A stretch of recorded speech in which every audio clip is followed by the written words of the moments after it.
윤석열 후보자의 부인 김건희 씨의 허위 경력 기재 보도 파장이 커지고 있습니다. 윤 후보가 직접 해명에 나섰지만 의혹은 수그러들지 않고 있고 정치권 공방마저 확산되는 분위기입니다. 이재명 후보는 코로나19 확산과 관련해 즉각적인 거리두기 강화 조치를 정부에 요청하고 나섰는데요. 관련 내용 포함한 정치권 이슈들 김성환 시사평론가, 이기재 동국대 겸임교수와 함께 짚어보겠습니다. 어서 오십시오. 어서 오십시오. 네, 안녕하세요. 네, 윤석열 후보의 어제 관훈 클럽 초청 토론회. 사실 많은 정책들에 관련된 질의나 답변도 있었습니다만 가장 오늘 헤드라인들을 장식한 거는 김건희 씨 관련된 질문에 대한 해명이었던 것 같습니다. 먼저 어떻게 보셨는지 여쭤보겠습니다. 예, 사실 관훈 클럽 초청 토론이 이 대선 주자한테 굉장히 중요한 토론인데 네.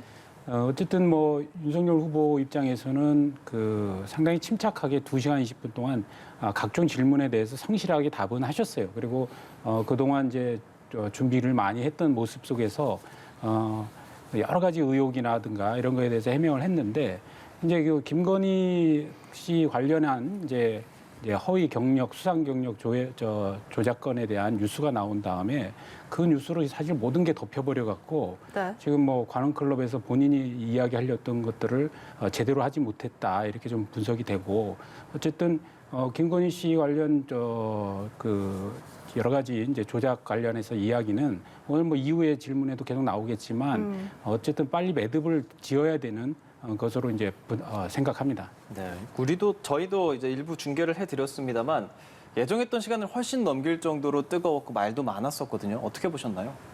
윤석열 후보가 이래서 토론회를 잘 안 나오려고 하는구나 이런 생각이 좀 들었는데요. 왜냐하면 차분하게 토론에 응하는 것, 그런 태도에 관한 것은 이전에 이제 훈련이 좀 된 측면이 있어요. 네. 왜냐하면 당내 경선을 통해서 여러 차례 토론을 겪었기 때문에. 근데 그게 아니라 문제가 아니라 내용에 관한 문제로 들여다보면 논란이 될 게 한두 가지가 아니라는 거예요. 예를 들면 인사검증을 할 때 국정원을 동원한다던가 이건 명백하게 국정원법 위반입니다. 근데 그걸 인사검증하는데 다 동원하겠다는 식의 태도를 보인다거나 최저임금 문제에 있어서도 150만 원 주고 받아도 나 일할 생각이 있는 사람이 있다고 하면 그만큼 다 줘도 된다 이런 식의 가장 기본적인 노동관조차 의심스러운 이런 발언들을 내놓는가 하면 김건희 씨와 관련해 대해서는 전 정말 놀랐던 부분이 신묘한 해명을 내놨어요. 네. 부분은 허위일지 몰라도 전체는 허위가 아니다. 얼마나 신묘합니까 논리가? 그러니까 검사 출신이자 검찰총장까지 지낸 사람의 입에서 어떻게 이런 얘기가 나옵니까? 그러니까 어떤 사실에 대해서 예를 들어서 지금 대학에 제가 교수 임용을 위해서 뭔가 제 이력이나 경력을 증명하는 서류를 제출한다고 할 때 그게 지금 다 허위로 나오고 있는 거 아닙니까? 그러는데도 불구하고 부분은 허위일 수 있겠지만 전체는 허위가 아니어서 괜찮다 이런 식의 태도를 어떻게 보일 수 있는가 이것도 좀 의문이고요. 표절 문제에 있어서도 표절이 아니라고 본인은 생각하는 것 같아요. 언론이 그동안에 그렇게 많은 논문에 대해서 검증을 했잖아요. 그거는 명확하게 드러나는 거니까요. 석박사학위가 지금 다 취소될 상황입니다.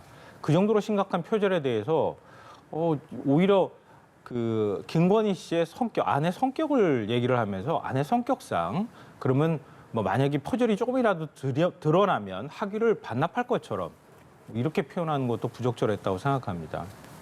네, 이 윤석열 후보의 그 해명 부분 저희가 영상으로 준비를 해봤는데요. 직접 한번 보시겠습니다. 그게 학문적으로 만약에 표절이고 학문적으로 이 학위를 인정하기 곤란하다 그러면은 당연히 취소되고 그 취소 전에 반납을 해야 되겠죠. 네, 그건 상식 아니겠습니까? 이게 누구 거를 베낀 게 아니라 실험 논문이기 때문에 제가 볼 때는 그렇게 학문적으로 별로 가치가 좀 약하다 이런 평가는 모르겠습니다만은 표절이 학위를 취소할 정도로 과연 심하냐에 대해서는 저도 좀 의문을 갖고 있는데 이걸 인정하기 어렵다 그러면은 아마 제 처의 성격상 그걸 스스로 반납할 거라고 저는 생각하고 있습니다. 아마 결혼하기도 전에 오래된 일까지 이렇게 뒤지느냐 하는 차원에서 좀 억울함을 얘기를 했을 수는 있겠습니다만은 그게 부적절한 거로 저는 보여지고 수상 경력이라고 하는 건 그 회사의 운영 과정과 그 작품의 출품에 깊이 관여를 했습니다. 부사장으로서. 실제로 그 이사의 직함을 가지고 게임산업연합회 일을 상당 기간 도왔고 그 재직 증명서는 정당하게 발급받아서 낸 겁니다. 네, 방금 들으셨지만요. 지금 문제가 되는 것들은 경력 그리고 수상 내역을 허위로 기재했다는 그런 의혹들입니다. 윤 후보가 말한 논문 표절에 대한 해명은 이게 학위를 취소할 정도로 심하냐에 대해선 의문을 갖고 있다라고 이야기를 했거든요. 어떻게 볼 수 있을까요? 우선 논문 표절 같은 경우는 지금 국민대에서 이제 조사를 하고 있고요. 그다음에 이제 이재명 후보의 그 석사 논문도 역시 가천대에서 지금 조사를 하고 있습니다. 대학 자체적으로. 그래서 이게 이제 표절로 이제 밝혀지게 되면 어차피 이제 학위는 이제 반납되게 되는 것이고요. 그런데 지금 어쨌든 윤석열 후보 입장에서는 그런 것 같습니다. 이게 그 어떤 실험을 그 기반으로 한 논문이기 때문에 그러니까 예를 들어서 그 연구의 범위라든가 이전 연구 사례라든가 등등이 이제 논문의 이제 앞부분에 수록되는데 그런 부분에 대해서 여러 가지 표절적 시비가 있더라 하더라도 내용적으로 그 중심적으로 들어가는 부분은 아마도 이것은 그 직접 작성하신 것이기 때문에 그러나 그 연구 업적이 그 가치가 크지는 않을 수 있다. 그러나 그것도 역시 대학이 자체적으로 판단할 문제다 이런 입장을 갖고 있는 것 같고요. 그래서 저는 뭐 그 이재명 후보의 논문이나 혹은 뭐 김건희 후보의 김건희 후보가 아니라 이제 김건희 배우자의 이제 논문도 다 대학에서 이제 결정을 해서 빨리 입장을 밝혀주면 그에 적절하게 국민들이 판단할 것이라 생각하고요.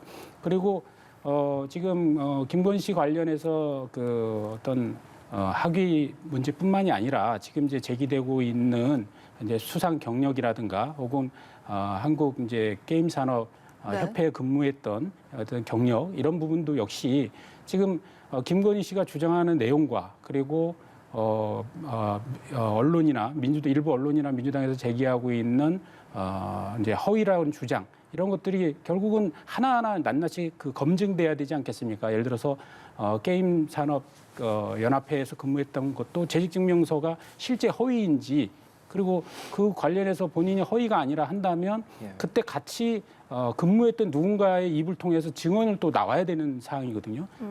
왜냐하면 혼자만 그때 뭐 근무했다고 주장할 수는 없는 거 아니겠습니까? 그러면 당연히 재직증명서도 조작 의혹을 가질 수밖에 없기 때문에 그에 대해서 드러나야 되는 거. 수상 부분 역시도 그게 뭐 본인이 아무렇지도 않게 그냥 일부 수상 내용을 썼을 것이냐.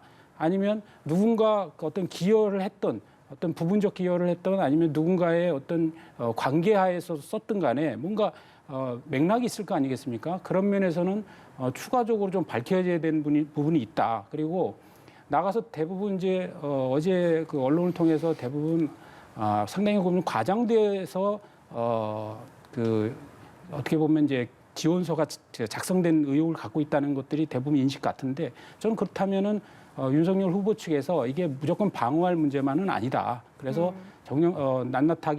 낱낱이 이거에 대해서 밝혀갖고 국민들에게 뭐 사과할 부분 사과하고 그리고 오해를 풀 것은 푸는 그런 좀 빠른 조치가 필요하지 않겠나 이렇게 생각합니다. 네, 방금 주변인에 대한 이야기를 좀 해주셨는데 오늘 아침에 나온 YTN 보도를 보니까요. 게임산업협회 기획이사로 일할 때가 김영만 회장 때였다라고 했는데 정작 김영만 회장 당사자는 김건희 씨를 만난 적도 없고 기억도 없으시다라고 확인했다는 보도가 있었습니다. 혹시 보셨나요? 제가 지금 들어오면서 잠깐 봤는데 뭐 그 역시 또 제가 말씀드린 맥락입니다. 그래서 전때 회장은 이제 지금 이제 그 당시에 있었던 회장은 그 본 적이 없다 했고 그러면 그 전에 회장에 대해서 지목을 했는데 그 회장이 지금 이제 자기도 본 적이 없다고 얘기한 거 아니겠습니까? 그러면 뭐 이거에 대해서 김건희 씨가 추가적인 해명이 좀 나와야 된다고 생각하고 그런 해명이 없다면 국민들이 납득하기는 어렵겠죠. 그리고 이 김건희 씨의 허위 경력 의혹뿐 아니라 이 해명하는 인터뷰 내에서 한 발언도 논란입니다. 자신이 이렇게까지 검증을 받아야 하느냐. 네, 윤석열 후보도 이것이 부적절했다라고 말하기도 했는데요. 부적절하다고 보십니까? 남편도 부적절하다는 얘기를 제가 굳이 김건희 씨 얘기가 잘못됐다고 말하는 것도 좀 이상한 것 같고요. 부적절한 거죠. 그러니까. 그리고 말씀하셨던 것처럼 저는 제일 큰 문제는요. 태도에 관한 문제라고 생각해요. 네. 윤석열 후보도 뭔가 얘기가 나오거나 의혹이 나오고 이건 좀 책임져야 할 부분이 있는데라고 생각하는데도 불구하고 나는 뭐가 문제입니까? 항상 이런 식의 태도를 보였어요. 제가 사과하는 모습을 본 적이 없어요. 근데 김건희 씨도 마찬가지예요. 지금 어떻게 지금까지 보도된 내용으로 봐도 어떻게 이게 허위 경력이 아니라고 얘기할 수 있고 수상 경력도 이것도 부풀려진 거라고 얘기 안 할 수가 있겠습니까? 네. 본인 스스로도 대답할 게 궁색하니까 게임산업협회에 관련돼 있는 이력 낸 거는 기억나지 않는다 이렇게 얘기를 했고요. 수상 실적과 관련돼서는 돋보이고 싶은 욕심이 죄라면 죄다 이런 식의 표현을 사용했어요.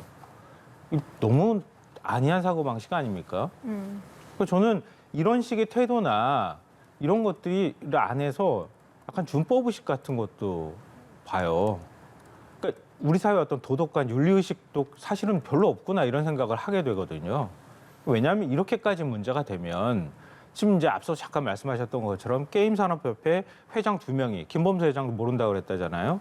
회장 2명이 전혀 모르는 사람입니다. 기획이사라는데도 모른다고 얘기를 하고 있고요. 거기에 사무국장 했다고 하는 사람도 나는 본 적도 없고 모르는 사람이라고 얘기합니다. 게임산업협회가 무슨 네이버만큼 카카오만큼 큰 곳이면 모르겠는데 기껏해야 4명 초창기에 4명 있었고 조금 시간이 지나서 10명 있었던 조직이었다 그래요. 근데 어떻게 거기 기획이사로 일했다는 사람, 도와줬다는 사람을 모를 수가 있습니까? 합리적으로 설명이 안 되는 얘기를 하고 있는 거예요. 그리고 애니메이션 수상 실적에 관해서도 김건희 씨는 내가 뭘 도와줬다 이렇게 얘기를 하는데요. 도와줬다고 하는 것과 상을 받는 건 다른 문제예요. 이거는 20대 젊은 친구들하고 붙잡고 물어봐도 다 아는 사실입니다. 내가 누굴 잠깐 도와줬어 라고 하는 것과 그 친구가 뭔가 수상 작품을 내서 상을 받은 거하고 완전히 다른 차원의 문제예요. 제가 연암시 TV에서 어딘가 뭐 방송 대상을 받았어요. 근데 제가 기자입니다. 그럼 제가 방송 대상 받은 겁니까? 그거 아니잖아요. 그거 막 뒤섞어가지고 자기가 수상한 것처럼 그렇게 부풀리고 수원여대도 모자라서 국민대 교수로 임명될 때도 똑같은 걸 가지고 가가지고 임명됐다는 거 아니에요. 그럼 최소한 그 부분에 대해서는 당시에 사인이었지만 제가 교수가 되고자 하는 욕심 때문에 좀 정확하지 않은 이력을 제출했습니다. 사과합니다. 이러면 오히려 그 문제를 정리하는 게 더 쉬울 텐데 그게 아니고 뭐가 문제입니까? 부부는 거의일 수 있겠지만 전체는 아닙니다. 이렇게 부부가 얘기해버리면 그럼 그 다음에 언론 보도들이 끊임없이 이어질 거 아닙니까? 오히려 사안을 저는 키우고 있다고 봐요. 이렇게 큰 논란이 되는 상황이잖아요. 이 상황에서 국민의힘에서도 이준석 대표 같은 경우는 결혼 전에 이를 후보한테 책임을 묻는 건 너무하다라고 이야기를 하는데 또 홍준표 의원 같은 경우는 그에 대한 말도 또 비판적으로 받아들이고 있어요. 국민의힘 안에서도 좀 갈리는 것 같거든요. 이 사안을 바라보면서 윤석열 후보를 지지했던 그다음에 이제 정권 교체를 바라는 이제 야권에서는 여러 가지 시각 차이가 좀 드러나고 있는 것 같아요. 우선은 이 건에 대해서 윤석열 후보 그 본인의 것이 아니지 않느냐. 예를 들어서 이재명 후보는 본인 후보 당사자가 전과 사법인데 윤석열 후보의 직접적으로 윤석열 후보의 무슨 학력이라든가 경력 허위 조작 이런 게 아닌데 부인에 대한 것이고 그것이 그 결혼 전에 상당수 있었던 이야기이고 이런 부분에 대해서 윤석열 후보한테 모든 책임을 돌리는 건 좀 가혹하지 않느냐 이런 시각이 있는 건 분명하고요. 그럼에도 불구하고 역시 대통령의 영부인이 되는 문제이기 때문에 어떤 의혹이라든가 이런 부분은 낱낱이 밝혀져야 된다. 이런 점을 저는 이제 두 가지 춤이 다 공존하고 있다. 이렇게 생각을 하고 저는 이제 방점을 어디에다 찍느냐의 문제이긴 하겠지만 우선 이제 대여 관계에서는 당연히 이제 윤석열 후보를 이제 옹호하는 쪽에서 서겠지만 저는 캠프 입장에서 볼 때 과연 대선 캠페인을 어떻게 끌고 갈 것이냐라는 측면에서 볼 때는 이 문제를 그냥 이거는 그 대통령을 뽑는 선거지 대통령 부인을 뽑는 선거는 아니지 않느냐라는 차원으로만 치부하면서 지금 지지율이 좀 높다는 것으로 좀 소위 얘기해서 뭉개고 가는 이렇게 안이하게 판단했다가는 저는 크게 실책을 할 수도 있다 이런 점을 좀 지적하고 싶고 따라서 이게 이제 국민의힘이라든가 윤석열 캠프에서는 윤석열 선대위에서는 이 부분을 잘 정리를 해서 사실관계에 대한 우선 정확한 확인 그걸 통해서 사과를 할 건 하고 그리고 아까 우리 김성한 평론가님께서 지적하셨듯이 사실 이 사실 여부의 중요성뿐만 아니라 이 사실에 대한 태도가 굉장히 중요하거든요. 국민들 네. 입장에서는. 그래서 이게 사실 이 내용이 공소시효도 이미 지난 것이고 그렇다고 해서 끝날 일은 아니지 않겠습니까? 그러면 이 부분에 대해서 본인이 왜 이렇게 했었는지에 대해서 국민들에게 납득할 수 있게 얘기를 해야 국민들이 그것에 대해서 인정할 수 있는 범위가 있다라고 하면 윤석열 후보에게 표를 줄 것이고 이게 아무리 영부인이라 하더라도 이건 선을 넘은 것이다라고 한다면 또 지지 기반이 이탈하지 않겠습니까? 그렇기 때문에 이거를 대충 뭉개고 가는 게 아니라 빨리 조기에 매듭 짓는 방향으로 좀 전환을 해야 될 것이다 이렇게 좀 말씀드리고 싶습니다. 네. 이준석 대표의 이 결혼 전 일이라는 해명에 민주당은 조국 전 장관을 소환을 했습니다. 네. 그러면 조국 전 장관도 장관 전의 일이다. 또 표창장 위조나 이런 걸로 그렇게 많은 수사를 해놓고 이런 이력이나 경력을 부인이 허위로 기재를 한 것은 되냐 이런 식의 공격을 하고 있는데요. 이 윤석열 표의 공정에 상처가 불가피하다 보십니까? 윤석열 후보의 가장 큰 자산은 공정과 정의죠. 네. 특히 이제 조국 수사를 통해서 공정과 정의라고 하는 자산을 얻은 거죠. 예. 근데 윤석열식 공정이 뭐냐 이런 질문을 안 할 수가 없는 거죠. 그러니까 조국 수사 때 자녀 입시 비리 문제나 이런 거 얘기할 때 가장 지금 사부 처리 받는 문제도 그랬는데요. 인턴 증명서 허위로 조작했다. 이거였어요. 허위로 받았다는 거예요. 일주일 갔다고 해놓고 이틀밖에 못 갔다. 이런 식이에요. 그럼 김건희 씨는 뭐가 되는 겁니까? 하지도 않은 거 지금 허위로 제출해서 대학의 업무를 방해한 거 아니에요? 사문서 위조에 해당이 될 수도 있거든요. 이것도 위법 사항이라고 볼 수 있는 거예요. 그러니까 그러면 윤석열식 어떤 법 적용이라는 게 도대체 뭐냐 이런 거에 관한 의문을 안 가질 수가 없는 거죠. 네. 근데 저는 그렇게까지 소환하고 싶은 조국 사태에 대해서 비판적인 의견도 있기 때문에 굳이 조국 전 장관 소환하고 싶은 생각은 없고요. 그냥 상식적으로 생각해 보면 전 되는 거라고 봐요. 국무 뽑는 선거냐 이렇게 이 얘기도 네. 국민의힘 쪽에서 하던데요. 예. 김건희 씨의 우리가 어떤 정치 철학이나 아니면은 우리 사회에 대한 인식이나 이거 지금 검증하고 있는 겁니까? 대통령이 아니기에 그걸 검증하지 않잖아요. 근데 대통령 영부인이기에 검증하는 게 있는 거잖아요. 그렇죠? 네. 대통령 영부인이면요. 아마 기억하실 거예요. 미셸 오바마 떠올리시는 분들이 있을 텐데요. 미국의 그 학교의 급식이 형편없는 수준이었어요. 미셸 오바마가 그걸 조금 더 아이들한테 건강한 급식으로 바꾸자고 해서 상당히 많이 급식 질이 올라갔습니다. 네. 이 영부인이 하는 역할이에요. 우리가 예전에는 대통령 영부인 하면은 그림자 내조하고 대통령 옆에서 이렇게 빛내주는 사람 정도에 불과했지만 지금은 그렇지 않아요. 우리나라도 그렇지 않을 정도의 수준의 나라가 됐고요. 해외 선진국의 국가의 영부인들도 자기 나름대로 정치나 외교 활동들을 합니다. 근데 그 영부인과 관련돼 있는 문제에 대해서 우리가 얘기하는데 결혼 전이니까 하지 맙시다. 그러니까 전 그래서 민주당 쪽에서 성형이니 줄리니 이런 얘기 하는 거는 매우 부적절하다고 생각하지만 네. 그걸 하자는 게 아니잖아요. 나중에 가서 예를 들어 대통령 당선되고 나면 외국 언론이 보도하지 않겠습니까? 윤석열 대통령 당선자의 영부인, 부인은 이런 엘리트 경력을 갖고 있는 사람이고 대학 교수를 지냈고 그리고 미술 관련돼 있는 전시 회사를 갖고 있고 재력가고 이렇게 얘기할 거 아니에요? 네. 근데 그 하나하나가 지금도 다 지금 불법적인 사안으로 그 의혹의 시선을 받고 있는 겁니다.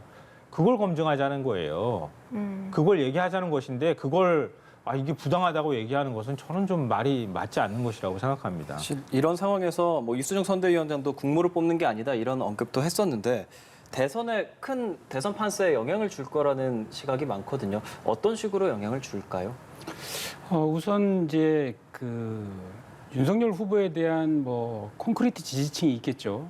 그런 부분은 이제 이게 부인에 대한 건데 뭔 상관이 있어 이렇게 얘기할 수도 있겠지만 사실 이번 대선 전국을 바라보는 그 판세를 이렇게 보면은 유동성이 굉장히 강합니다. 어느 대선에 비해서. 그러니까 지금 각종 여론조사를 보더라도 후보를 정하지 못했다라는 층들도 한 20%가 되고요. 그리고 윤석열 후보를 지지하든 이재명 후보를 지지하든 언제든 지지층을 바꿀 수 있다라는 부분들이 10명 중에 3명씩 됩니다. 그래서 굉장히 지금 뭐 한 5% 이상 앞서가는 정도의 여론조사 지지율을 보이고 있는데 이거의 방심에서는 저는 굉장히 낭패를 당할 수 있다 이런 점을 이제 말씀드리고 싶고 그래서 사실 이게 후보의 문제는 아니라는 건 분명하지만 김건희 씨의 여러 가지 의혹으로부터 벗어나지 않으면 한 발자국으로 또 앞으로 넘어가기 어렵다 이런 점을 윤석열 선대위가 좀 직시를 해서 신속하고 정확한 대응을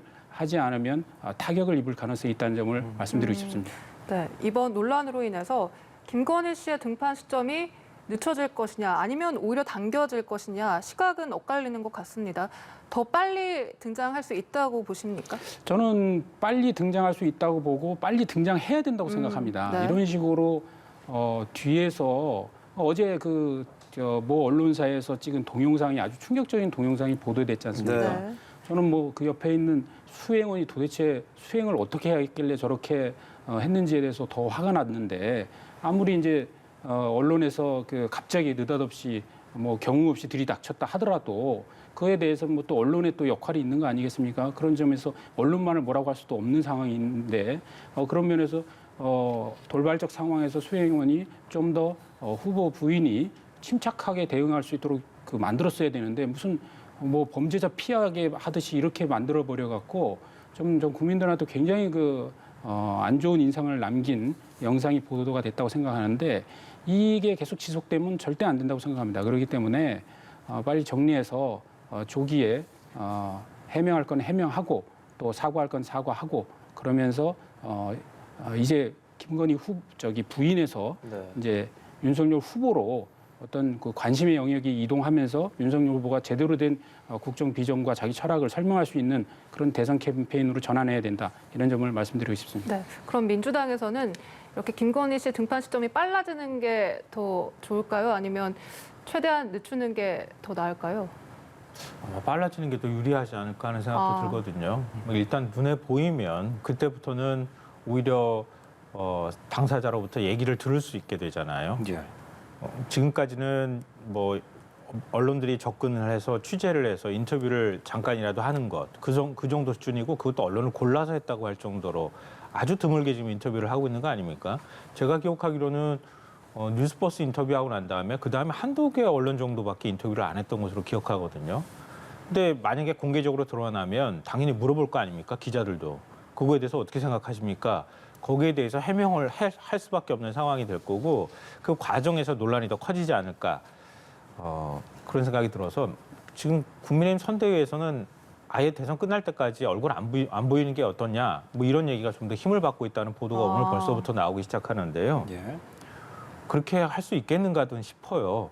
왜냐하면 저는 앞서 동영상 말씀하셨지만 카메라 피해서 이렇게 도망 들어가듯이 하는 그 동영상 때문에라도 커튼 뒤에 숨어가지고 만약에 김건희 씨를 대선 기간 중에 안 보인다고 하면 아마 더 큰 리스크가 될 거라고 생각해요. 그럼 국민들은 뭐라고 생각하십니까? 아, 뭔가 구린 게 많아서 저러는 건가 보구나. 이런 인상이 확 박혔단 말이에요. 그러는데 얼굴도 안 보여주고 그냥 김건희 씨는 뒤에서 장막 뒤에서 나와 관련돼 있는 거 언론에다가 얘기하고 싶은 것만 얘기하고 말아버린다? 국민들이 용납할 수 있겠습니까? 그러니까 오히려 저는 앞서 지적을 해주셨던 것처럼 이번 기회에 김건희 씨가 나와서 오히려 진솔하거나 뭐 그전에 이제 국민의힘 인사들이 얘기했던 것처럼 좀 더 확통하는 스타일로 자기식대로 얘기하고 국민들께 미안하다고 할 부분들이 사과할 거 있으면 사과하고 이러는 게 오히려 리스크를 줄이는 방법이 될 것이다 이렇게 생각합니다. 네, 지금 뭐 후보 배우자에 대한 이야기 계속하고 있는데 또 어제 논란이 된 발언 하나가 인사검증 관련한 발언이죠. 윤석열 후보가 집권을 하게 될 경우 인사검증 차원에서 국정원의 정보를 활용하겠다는 방침을 밝혔는데 이게 민주당에서는 민간인 사찰 우려를 말하고 있어요. 어떻게 들으셨나요? 그러니까 이게 참 어려운 문제입니다. 뭐냐면 우리가 대통령이 인사를 하면 인사 참사라고 늘 하잖아요. 그리고 문재인 대통령이 장관 임명을 거의 뭐 강행을 거의 대부분의 장관을 이제 강행하다시피 했는데 그때마다 청와대 인사 검증을 어떻게 했냐라고 이제 지적을 많이 했지 않습니까? 그런 측면에서 볼 때 사실 청와대의 인사수석실의 인력 구조만으로 굉장히 그 검증을 하기에는 한계가 있다 이런 측면을 이제 말을 하면서 결국은 경찰이든 검찰이든 국정원이든 모든 정보를 좀 취합해서 확실하게 문제가 있는 인사들은 걸러내겠다라는 본인의 의지를 드러낸 것 같고요. 그런 점에서 근데 그 국정원이 그러면 국정원이 어떤 뭐 민간인 사찰하듯이 개인들의 정보를 수집해서 이거를 청와대에 보고하는 이 시스템을 하겠다는 것이냐 이런 이제 의혹을 갖고 당연히 제기할 수 있다고 보고 이거에 대해서 아직 그 윤석열 선대위에서 해명은 안 나왔습니다만 제가 생각할 때는 국정원의 그 정보 같은 경우도 참고할 부분이 있다고 생각해요. 국정원이 이제 국내 파트는 없어졌지만 그 어쨌든 통일, 외교, 안보, 그다음에 우리가 뭐 대사라든가 각국 대사라든가 이런 이제 여러 가지 임명을 할 때 당연히 국정원의 도움을 받을 부분이 있을 수 있다 이런 점을 이제 말씀을 드리고 싶고 그다음에 더 가장 중요하게 제가 윤석열 후보의 발언에 대해서 지적하고 싶은 거는 사실 저희들이 이렇게 그 정치권에서 쭉 관망을 해보면 이게 그러니까 자료가 부족해서 인사 참사가 나온 사례보다는 오히려 그 사례를 충분히 알면서도 어떤 그 대통령의 친소 관계라든가 어떤 그 정권 핵심부의 이해관계 때문에 인사를 강행하면서 파장이 일어나는 게 훨씬 많다. 왜냐하면 청와대에서 사실 뭐 범죄 경력 조회라든가 재산 신고 내역이라든가 그다음에 뭐 납세 증명이라든가 그다음에 논문 관련해서 몇 가지만 조사해도 걸을 것들은 상당히 거를러지거든요. 그럼에도 불구하고 이 정도는 될 수 있어. 그러니까 내로남불이죠 전형적으로. 다른 사람에 대해서는 걸러내면서 자기 핵심 코어 세력에 대해서는 옹호하는 이러면서 사실 인사 참사가 이루어졌거든요. 그래서 정보 부족만으로 이걸 문제를 생각하면 안 되기 때문에 저는 오히려 좀 발언이 좀 각도가 좀 잘못된 거 아니냐 이런 점을 말씀드리고 싶습니다. 네, 이재명 후보 얘기로 넘어가 보겠습니다. 이재명 후보 어제 PCR 검사를 받아서 일정을 전면 취소하면서 상대적으로 이재명 후보의 일정이 많이 없었습니다. 그리고 오늘 오전에 김혜경 씨와 이재명 후보 모두 PCR 검사 음성 판정을 받았다라는 소식도 들어왔고요. 어제 그래서 집에서 이 박찬대 의원이 대독을 했습니다. 이 사회적 거리두기 강화를 시급히 발표를 해야 된다 이렇게 이 성명서를 내기도 했는데 문재인 정부와 차별화를 두는 듯한 모습인 것 같습니다. 근데 차별화 안 두고 어떻게 대통령에 당선이 됩니까? 미래 권력을 꿈꾸는 대선 후보인데 아무리 집권 여당 후보라 할지라도 그러면 이재명 정부를 만들겠다는 소리를 어떻게 하겠어요? 문재인 정부 만들겠다는 얘기를 해야지 되는 거지. 너무 당연한 얘기인데 뭐 얘기만 나오면 차별하다 이런 표현을 사용하는 것 자체가 좀 어폐가 있다 이런 생각이 들고요. 네. 지금 코로나 상황이 엄중해지고 있는 엄중해지고 있잖아요. 확진자 증가세도 심상치 않은 상황이고. 근데 이 타이밍을 놓치게 되면 더 큰 고통이 뒤따를 것이다 이런 전문가들의 경고가 나오고 있기도 합니다. 근데 문제는 뭐냐면 그러니까 그 방역을 강화했을 때 피해를 입는 사람들이 너무 많다는 거잖아요. 경제 전반이 굴러가지 않는다는 것도 우려할 만한 부분이기도 하고요. 근데 지금까지 준비는 여러 가지 해왔다 하더라도 그게 부족하다라고 하는 점이 드러났을 경우에는 뭔가 잠깐 멈춤이 필요하지 않겠느냐 이런 것들을 근데 지금 대선 기간 동안이니까 야당 후보의 입을 통해서 나오는 것하고 여당 후보의 입을 통해서 나오는 것은 좀 다르거든요. 네. 그런 면에 있어서 여당 후보가 먼저 결단을 촉구하는 것, 결단하라고 촉구하는 것 이거는 국면을 이끌어가는 데 있어서도 매우 적절한 방식이었다 이렇게 생각하고요. 그 가운데 이제 피해를 입는 분들에 대해서는 먼저 선보상하고 후 대책을 만드는 이런 방식으로 신속한 보상이 될 수 있도록 하자. 이것도 또한 뭐 지금 야당 대선 후보들도 반대하기 어려운 상황이라고 보거든요. 근데 그런 면에서는 국면을 좀 한 타임 앞서가서 그 국면에 대해서 어떻게 대처하는지까지 얘기하는 좀 미래 권력에 가까운 어떤 대선 주자로서의 면모를 보인 것이다 이렇게 생각합니다. 네, 실제 이재명 후보가 오늘 일정을 보니까 보람의 병원을 선별진료소를 방문해서 이제 의료진들을 격려하는 이런 일정을 소화합니다. 코로나19 방역 상황이 심각해지면서 이 방역 행보를 하고 있는 것 같은데요. 어떻게 평가하십니까? 그렇죠. 지금 워낙 이제 그 확진자 수뿐만 아니라 위중증 환자, 그다음에 이제 병실 부족, 심지어 뭐 앰뷸런스까지 지금 부족하다는 얘기 아니겠습니까? 그러면서 사실 뭐 문재인 정부가 위드 코로나 정책을 이제 시행할 때 사실 국민들의 바람 속에서 했습니다. 그럼에도 불구하고 그 당시에는 뭐 1만 명까지는 뭐 다 어느 정도 그 감안하면서 이걸 대체할 수 있다라고 했지만 실제 뭐 7천 명 넘어가는 순간 거의 모든 이제 병원들이 지금 그 빨간불이 들어온 상황이고요. 그런 상황에서 지금 어쨌든 K 방역이 문재인 정부의 가장 큰 자랑거리였는데 이게 사실 무너지는 상황에서 정권을 연장하려고 하는 이재명 후보 입장에서는 발등에 불이 떨어졌다고 생각이 되고요. 뭐 이거는 선거 상황을 넘어서더라도 그러니까 선거 상황과 무관하게라도 어쨌든 대한민국을 이끌어가야 지도자 입장에서는 지금 이재명 후보뿐만 아니라 윤석열 후보 마찬가지로 지금 이게 선제적으로 어떤 코로나에 대한 대응 이거에 대해서 국민들에게 좀 더 호소할 거 호소하고 모범적으로 뭔가 실천해야 되는 상황이기 때문에 저는 그런 행보를 하고 있다고 생각하고 그런 차원에서 보면 지금 백신에 대한 어떤 접종으로 인한 그 피해들이 또 많이 있지 않습니까? 그런 부분에 대해서 사실 여러 가지 이상 반응에 대한 너무나 인색한 정부의 그 조치들이 있어요. 그래서 이상 반응에 비해서 이에 대한 보상이 너무 협소하기 때문에 이거에 대해서 지금 윤석열 후보 캠프뿐만 아니라 이재명 후보까지 다 이 문제 제기를 하고 있으니까 이 문제는 빨리 좀 신속하게 좀 반영해서 백신에 대한 부담을 좀 줄였으면 좋겠고 더 나아가서 위드 코로나 관련해서도 이게 좀 더 저는 개인적으로는 좀 더 연장을 해 나가면서 이걸 대응할 수는 없는지에 대해서 사실은 정부의 사실은 좀 책임 있는 어떤 그동안의 좀 대책에 대해서 뭐 질문하고 싶은 부분이 많이 있거든요. 왜냐하면 뭐 우리 같은 경우는 뭐 1만 명 대책이라고 하지만 영국이나 다른 나라 같은 뭐 5만 명이 넘지 않습니까? 이런 부분에 대해서 그럼 우리 사회에서는 5만 명이 되지 말라는 법은 없잖아요. 그럼 그거에 대해서 뭐 단계별 계획이 있었을 텐데 병실이라든가 여러 가지 의료진이라든가 이런 거에 대한 대책이 너무 미흡하기 때문에 이런 부분을 좀 더 신속하게 정치권에서는 더 좀 한 발 빨리 움직이면서 국민들을 좀 안심시켜야 되지 않겠나 이렇게 생각합니다. 네, 지금까지 정치권 문제에 대해서 김성환 시사평론가 이기재 동국대 겸임교수와 이야기 나눴습니다. 오늘 말씀 고맙습니다. 고맙습니다.